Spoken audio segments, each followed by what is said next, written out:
Welcome to the Titans of Industry weekly interview show. Today I'm with Bill Murphy. Bill resides in Dallas, Texas, and he was a football star before he went on to a career in the futures industry as a commodities broker. He worked at a prestigious firm as well as starting his own brokerage. And in 1998, he opened up Le Metropole Cafe, which is the financial, LeMetropoleCafe.com, which is a financial market website geared to the gold market. In January of 1999, he became the chairman of the Gold Antitrust Action Committee, GATA, to expose the manipulation of the gold price by the gold cartel, which we'll get into. In 2008, he was the host of GATA Goes to Washington conference, which showcased the FOIA, the FOIA efforts to learn the truth about the U.S. gold reserves from the Fed and the Treasury, which led to a lawsuit against the Federal Reserve System in the United States District Court for the District of Columbia. It produced both the judicial finding that the Fed has many gold-related secrets and a verdict enough in GATA's favor that the Fed was required to pay court costs to GATA. And in 2010, he testified on the CFTC public hearing. I saw that, to expose the manipulation of the gold and silver markets. The hearing was televised on the internet, but mysteriously his testimony was blacked out, and I remember all that. Bill, how are you today? Oh, great to be here. Thanks for having me. Okay. Well, Bill, I want to ask you first and foremost, how did you get started, chasing this gold manipulation? What got you going?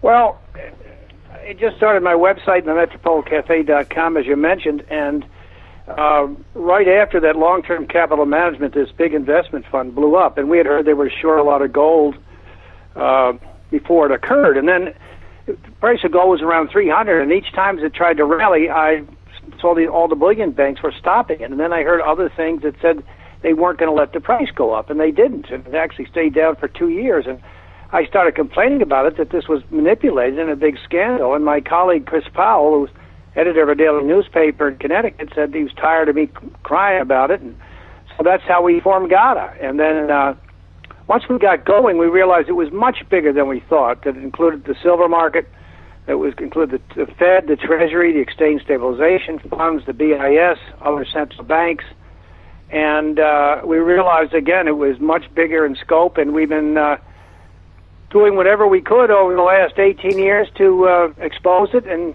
try to get it to end. So, talk about the early days, Bill. Tell me exactly, what happened that provoked you to. Well, what really put us on the map? We got some attention back then. The internet was just getting going, and we got some attention.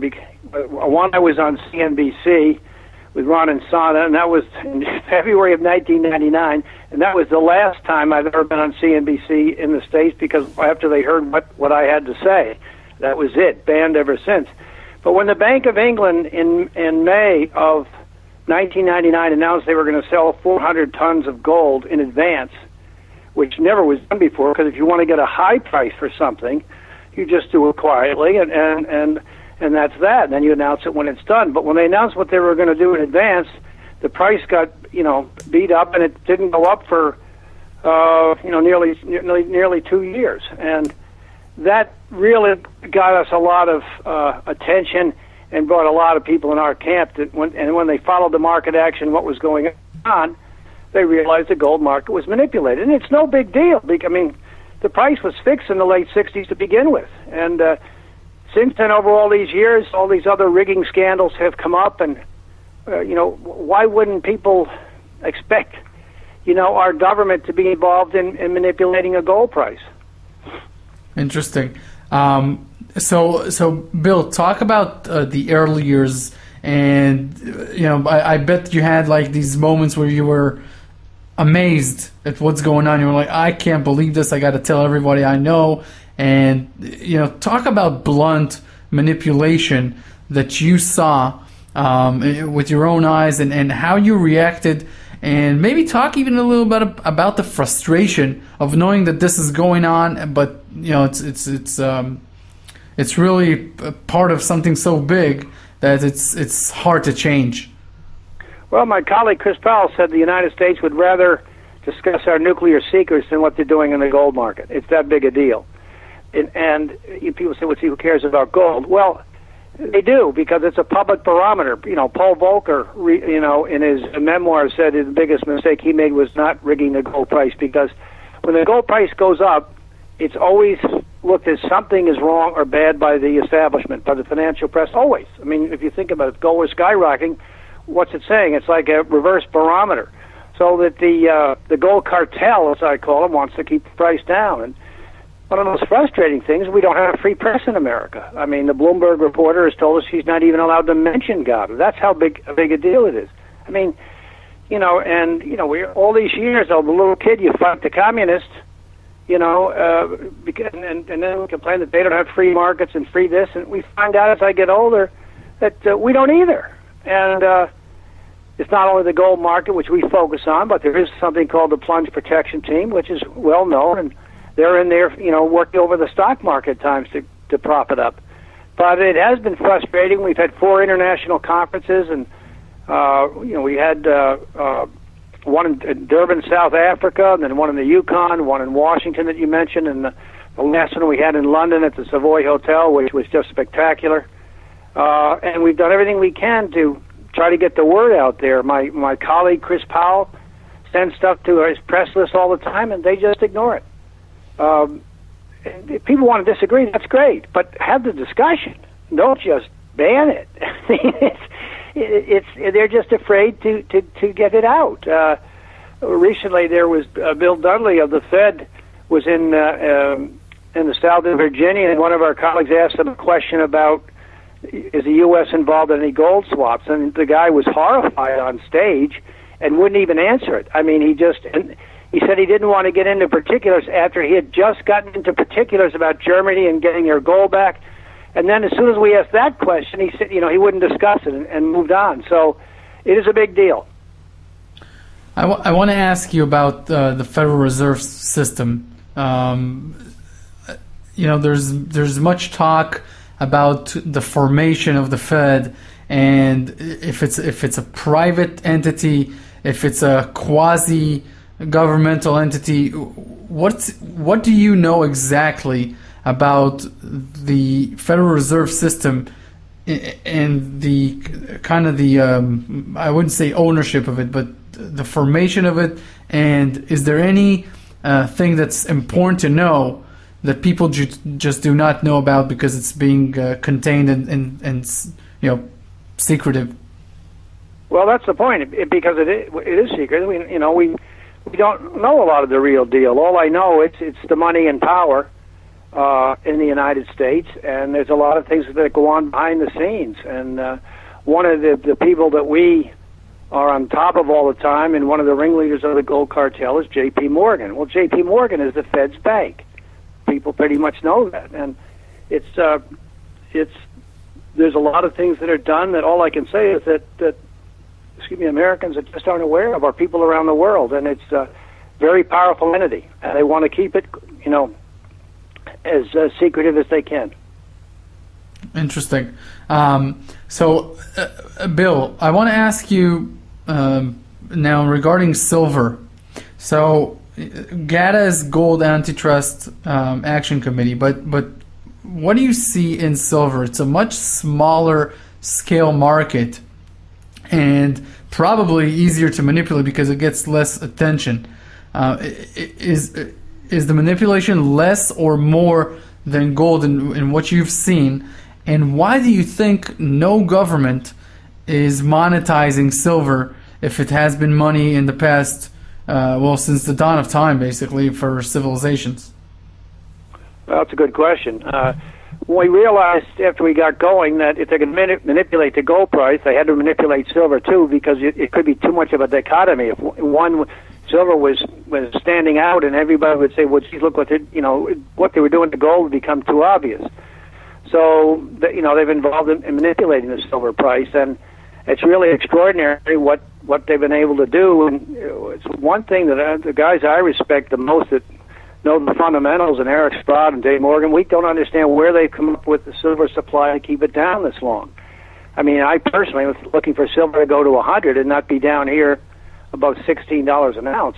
It's just extraordinary. But I think we're coming to an end game here. The open interest, which is the amount of contracts on the COMEX, has just collapsed in gold and silver as a result of this raid following the stunning Trump win, and it's allowed this gold cartel, as we call them, to cover their short positions in gold and silver to an astonishing degree. So we have a setup coming in which gold and silver can really spike next year, and I think I'm just guessing here, of course, but that a lot of it is going to be pretty volatile, and the gold cartel is, again, I call them, that are liable to allow the prices to go to much higher levels so they can start their drill all over again. And the reason that would be is that they're going to be running short of physical supply to keep hitting the market at these low prices. So, and you've got, demands of in other countries that are extraordinary, and now you've got the Shanghai markets open, and their premiums to the Western prices have just gone absolutely bonkers. Like $35 in gold, it was trading at 3 and 4, and silver from 30 and 40 cents to $1.70. I mean, it's just extraordinary, and it's going to create an explosive situation as we move on into the end of the year and into next year.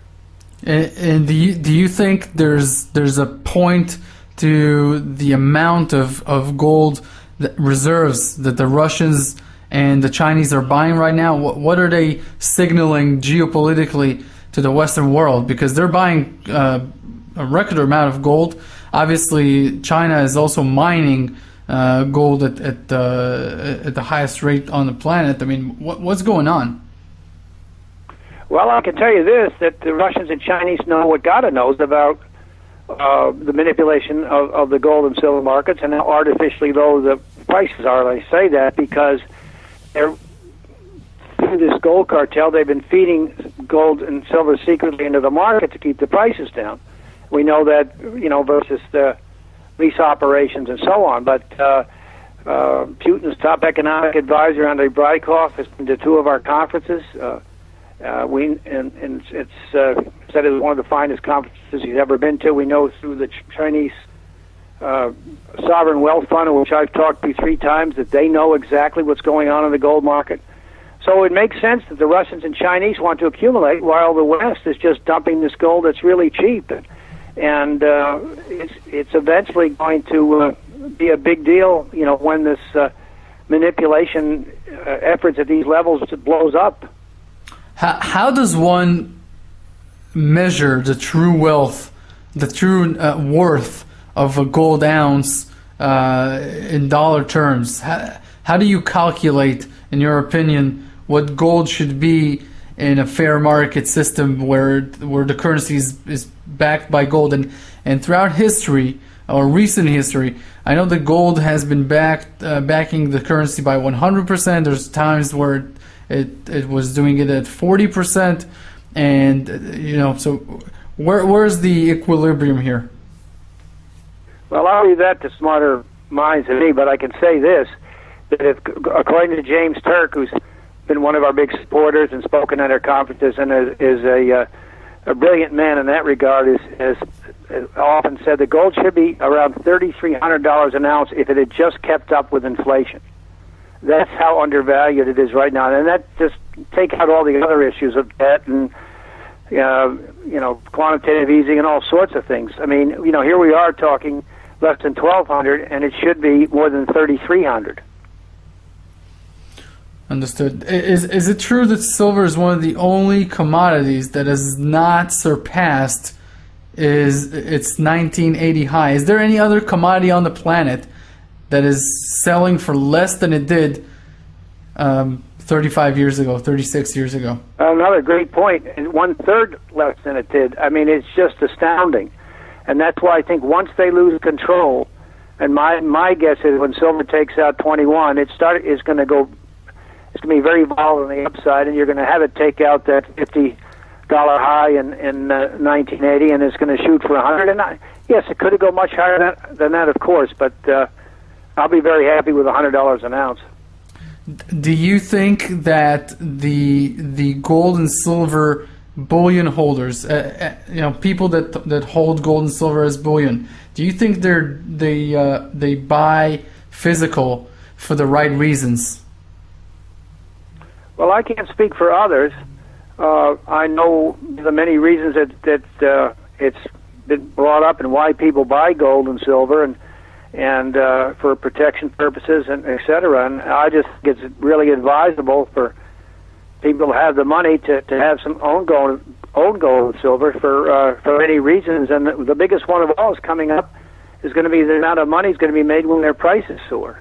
And I mean, if we're going to go to a big inflation period under Trump, you're going to want to have gold and silver. If the market could collapse, nobody really knows. But again, you'd want protection in gold and silver. So I'm prejudiced, of course, but it's the place to be, especially at these ridiculously low prices. Doesn't it just make sense that every person on the planet should just have at least 5% of his net worth in gold and silver instead of just paper currencies? I fail to understand why people, not as a speculation or as a means to get rich, but just as a normal thing to do. Like you have a car, you have a house, you have gold or silver. Why do you think people just do not act that way? There's literally, you would probably agree that there's less than 1 in every 5,000 that own gold. Oh, absolutely. I mean, here in the States, I mean, nobody really cares that much about it or looks at it. And now when you've got the Dow making all-time highs, and it just is out of sight, out of mind. And, of course, when it comes into mind is when there's a crisis of some sort, which is, again, why the gold cartel wants to keep gold in its place, because they want everything to be fine and copacetic. So that, I think, will change at some point. But at the moment, people are fat, dumb, and happy, or thin, dumb, and happy. I mean, they're just moving along, and then should they be where what you're talking about? Well, again, I'm prejudiced, yes, and maybe more than 5%, 10%. Sure, and so where do you see silver and gold stocks going in 2017? Do you follow that market as well? Do you think also there's manipulation in the silver and gold stocks, and how do you measure their worth, if they're undervalued or overvalued as compared to the metals? I know how I do it, but I want to get your opinion on this. Oh yeah, I follow them every day. I know of course we had a boom earlier this year where the HUI went from 100 to nearly 300 and almost straight up, and then it's corrected, incredibly back to 174. First Majestic, a silver company, went from 250 to 19, and it's corrected back to 8. And I think you're going to have the biggest move in market history coming, because the public can't spell these stocks, and there's a lot of money out there. And when gold and silver get in favor, you're going to see these stocks go absolutely bananas. And a lot of these little ones have been given up for dead, and they're just going to explode. And it's going to be like the Wild West and very exciting.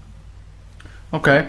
Now, do you measure, or do you have any indication of the amount of demand that is yearly globally as compared to the supply situation in gold and in silver, more importantly? Because the people I speak with, they claim the following: that if any buyer big enough, say the Chinese government or the Russian government, etc., gets into silver and buys enough silver and at the futures market and wishes it to be delivered to them, it could actually corner the market. It's that tight.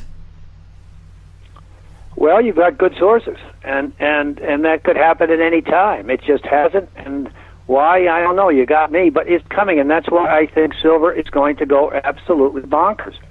In terms of doing it, people are petrified. Look what happened to the Hunts.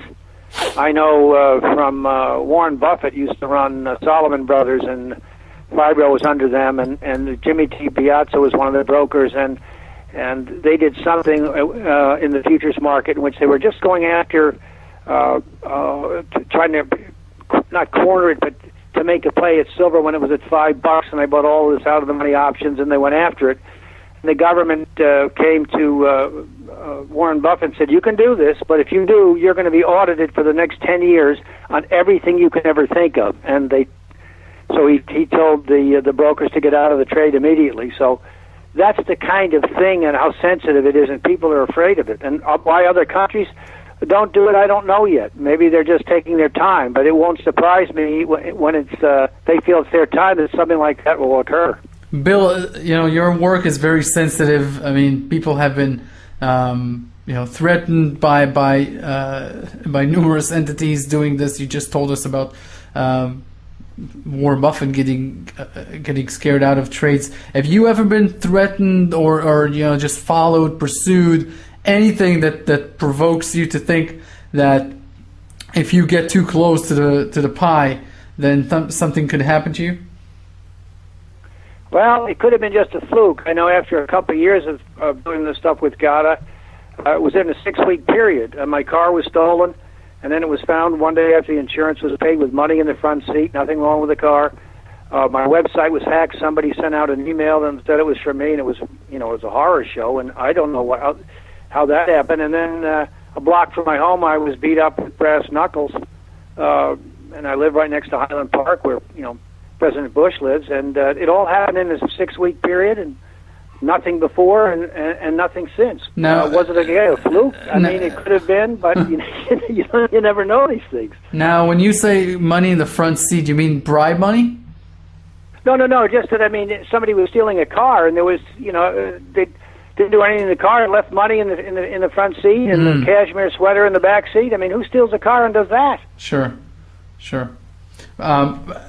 Bill, I want to ask you, just with regards to the gold and silver supply again, the market in the past 5 years has been very bad for the miners, and we know that exploration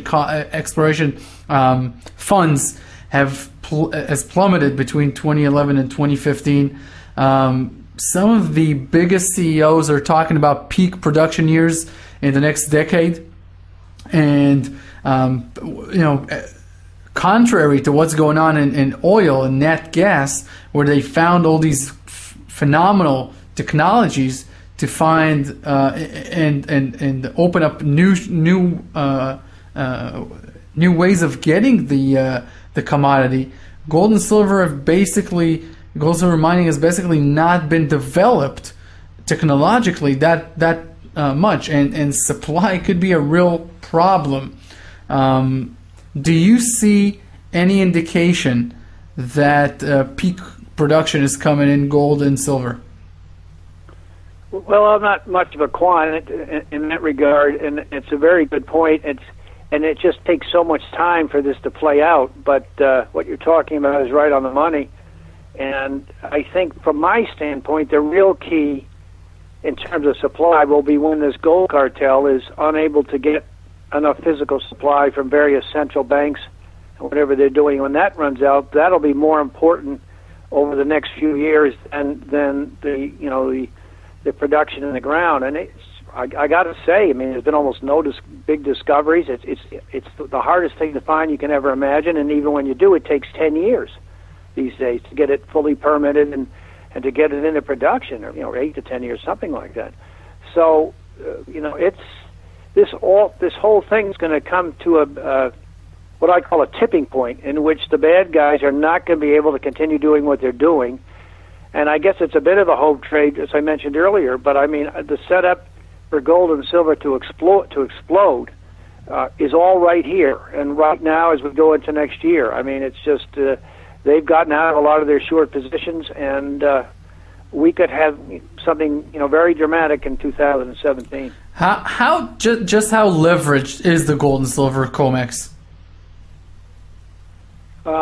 In terms of what? I mean, people have our contract. People put up about 7 or 10%, something that changes, but that they can buy on margin in terms of the futures contract. From what I know, there's 1 gold ounce for every 252 paper contracts. Oh, I see what you mean. Well, this is what's extraordinary. It's like a big Ponzi scheme. In that hearing that you mentioned, one of our colleagues, Jeff Christian, who's has his own firm, is absolutely loathes God. I mean, he's from the establishment world, and he let it loose that the leverage was 100 to 1 of different contracts traded over 1 ounce, and you're mentioning 200, which is probably more like it. I heard he got in trouble for leaking that, because again, it's another thing they want to keep secretive. But there's a lot of these unallocated accounts, and in other words, that Bill, Bill, we know that there was a lawsuit a few years ago by somebody who bought silver contracts and gold contracts for about 20 years, and he sued the banks for charging him storage fees for paper gold that they never really stored for him. That's exactly right. It was more. There was Morgan Stanley paid a couple million or whatever in fines because they were charging customers for storing silver that wasn't there. That's exactly right. That's insane. And so Bill, let's talk about the Federal Reserve here. The gold that's held by the Treasury, is that one thing, and then the gold that's held by the Fed, is that another separate hoard of gold? It's a paper transaction where the Fed holds it, the Treasury owns it, and they put it on their books, and it's not up my alley, but it's really a combination affair between the two of them, and again, they just want to keep what they're doing with it is the key, and how much is there. There supposedly there's 8,135 tons of gold, but you haven't had an audit since the Eisenhower administration, and they refuse to deal with it. And it's what's really important is that question that was asked in Virginia to Dudley. Have we swapped our gold with other countries? And it's not there because the United States can't sell us gold without an act of Congress. However, we could swap gold with somebody else and sell their gold and not tell anybody about it. And we think that's what's done. So net, we don't think the United States has 8,000 tons of gold. Why isn't the Congress on this, like pounding the table? We want to just do an audit. This is gold that the American people needs to know about exactly what's going on. And this has global ramifications. Absolutely, for the dollar and so on. Ron Paul tried to get it done for years. I went down and saw Congressman Paul, a really good man, and he went all out to do this, and he couldn't get it done. The money and power, the establishment are against it, and it's the big banks, they're against it. And that's what GATA, has run up against all these years. We're taking on all the money and power in the world trying to expose this thing, and the banks, again, they want the gold price to be down because, again, as I mentioned, when it soars, it means something's wrong, and it affects all their other investments. And they don't make any money on gold, but they certainly do in so many other areas. So that's why this is such a difficult task. Have you ever realized we? Pardon? Have you ever confronted one of these people face to face? Did it ever happen to you? Well, I mean, I've been to I've been to Congress, many times. Joint Economic Committee, the head of the House, Speaker Hastert, who was a good guy actually, and set up several meetings for us with all kinds of people, and yeah, we've confronted a lot of people, and it's just obfuscation all over the place, and you go ring around the rosy, and people say, well, they're going to look into it, and once they realize what it's all about, they shut up. That's really insane. Bill, I really want to thank you for this. This was just a mind-boggling interview, and I'd like to have you on next year at the beginning of 2017 so we can see what's going on with the Trumpflation effect that's going on right now in the market. And what I think people do not understand, and correct me if I'm wrong, but the real connection is not gold to inflation, but gold to real interest rates. When the real interest rates are negative, that really makes gold become more, more mainstream. And it doesn't have to be a negative interest rate by the bank. It could just be real interest rates after inflation is taken into account. And right now gold is plummeting to 6-month lows because people think that inflation is coming in, then interest rates are going up. But what you really got to think about is the interest rates minus inflation rates, and figure if that's going on, maybe the continued bull market that we've seen in 2016 will not, or this correction basically will be over soon. If I may, sure. A couple things. One, you ask great questions, and it would be my pleasure to be on anytime you like next year. And two, this just shows, something for your listeners to think about. Gold just collapsed with all this quantitative easing, negative interest rates, the most bullish thing you can imagine. That's how much the gold cartel has rigged the price and driven it down. And now, everyone's talking about another issue with Trump. We'll have to wait and see about that. But the biggest move of gold of all time was when interest rates were soaring in 1980, 79, 80. I mean, when inflation was taking off. So it's ridiculous for gold to be and silver down at these prices. But again, it's my humble opinion that the bad guys, the gold cartel, has engineered this whole thing the past 2 weeks to get the public out to think gold's no good anymore. I mean, what the heck? Gold's because it just makes no sense. But because of what they've done by raiding the market, they've got the speculators out of the market relative to where they've been for many years, and they've been able to cover these short positions. So, yes, let's get into this next year, and hopefully we'll be on our way by then. Otherwise, I'd be scratching my head big time. Bill, thank you very much again for the time, and this was a very, very good interview. Thank you. Well, my pleasure. This has been a breakthrough interview with Bill Murphy, who has been fighting to expose gold and silver manipulation for 18 years, and GATA is widely respected as the leading organization in the world for exposing corruptions in big banks' gold trading. Bill is a good friend of ours, and he talks about the explosive gains ahead. On our website, there are many special reports for investors who are looking for the truth about gold investing and actionable strategies. We talk about gold stocks that we divide into 3 categories: steroid stocks, targeted buyouts, and satellite businesses. This is very important information. You can check it out on the website and download the reports. We also talk about the bank manipulation, insider strategies, and many more.